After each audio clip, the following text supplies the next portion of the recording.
walked about the property. There were very specific technical differences that were observed, but in this film, we see an object that some people might say is a model. It's hovering above what appears to be a tree and in front of a house. Is this one of his films? Or? This is one of Billy Meier's films, his earliest film from 1975. Some people would think by a string, but as you see this move off to the side, you notice the UFO hung for a moment at an angle, which is something that's impossible to effect with an object on a string. But it looks like so shaky and like being pulled up and down. Yes. And is this the usual way they fly? No, this was a demonstration flight, and some of what was accomplished here was the characteristic and to be expected movements would come from an object, a pendulum-like object, an object on a string. And then we see these other smooth and flowing movements as the UFO is moving about the tree. We're told that this was done for a couple of reasons. One, to actually demonstrate flight in a terrestrial environment, and two, to also give an out to skeptics who would have to say this cannot be an object from outer space. It would be too threatening to their belief systems. However, at a certain point, we can actually see the top of this tree swaying under the backwash of the UFO. And if we look back at the very opening of this film, we will notice that there's a great deal of space between the UFO and the sky, making it very, very unlikely that it could be an object suspended on a string. And why is this film so like blurry and like looks like an old film? I mean, well, it is an old film, shot in 1975 on a snowy and rainy day, according to Meier, and shot from a distance. So what we're seeing here is a rather poor quality film, to be sure. And we're just having to make the best of it ourselves in our understanding. Is this tree still there today? The tree is no longer there, as is the case in a couple of the other films and photographs that Meier took. And what do we see here?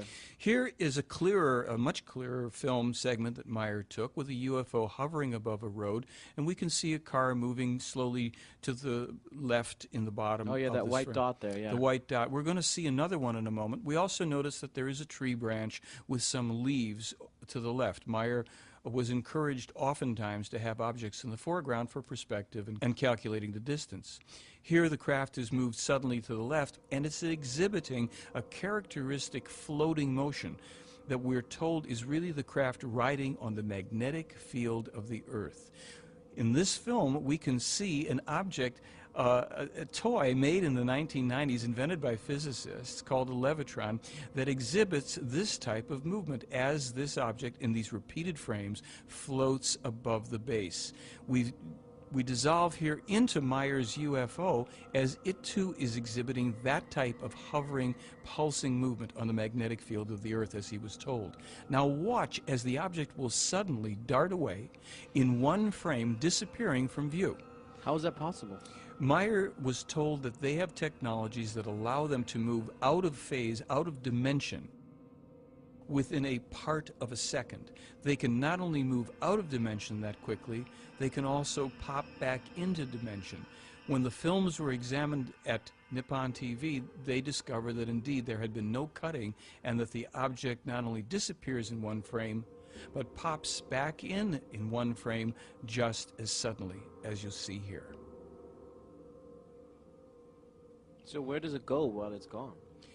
Well, that's a good question. As we observe it here disappear one more time, we can wonder just exactly where it goes. I don't have an answer for it. That's Billy Meier in the lower middle of the film. He's walked into the film. He'd set up his camera on a tripod as we again see one of the UFOs hovering in the distance. And again, notice that it has this movement, the slight pulsing up and down movement as it rides on the magnetic field of the Earth. And this film?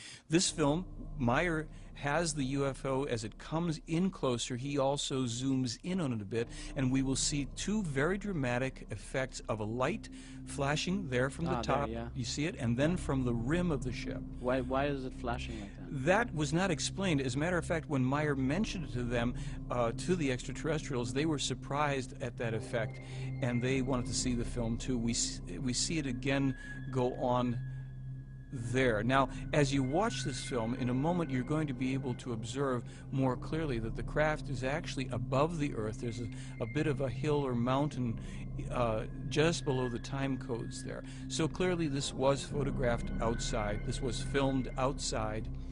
And this is one of the films that the owners of Uncharted Territory, the Academy Award-winning special effects house, they viewed this film and determined that it was not a hoax.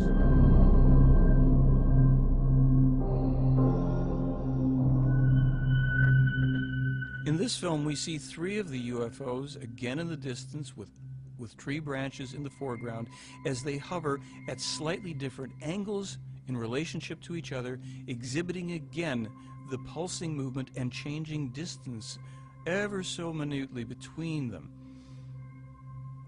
Uncharted Territory said that if they could duplicate actually a different configuration. When was this video taken? This was taken in 1981, outside. Meier has the camera set up. This is his first video camera. And the UFO here is about 200 to 300 feet in the distance as best we can calculate. Meier snaps some of the photographs here. He'll then leave the frame. He'll go out of frame again for a while before coming back in. Some skeptics had claimed that this was really false perspective, that it was small model trees set up close to the camera. For anybody that's been to Switzerland, rural parts as well, and especially near where Meier lives, many solitary trees appear on these hillsides, and they look all too good to be true unless you're familiar with the fact that there's a very vibrant life force. The trees are clear, solitary on many occasions. Here, this solitary tree has the UFO hovering virtually motionlessly in front of it. How is that possible? In the other films, it was moving. Here, it's like standing still. Well, it seems that the UFOs can be controlled consciously by the Plejaren. People have to think that through for themselves and see if they accept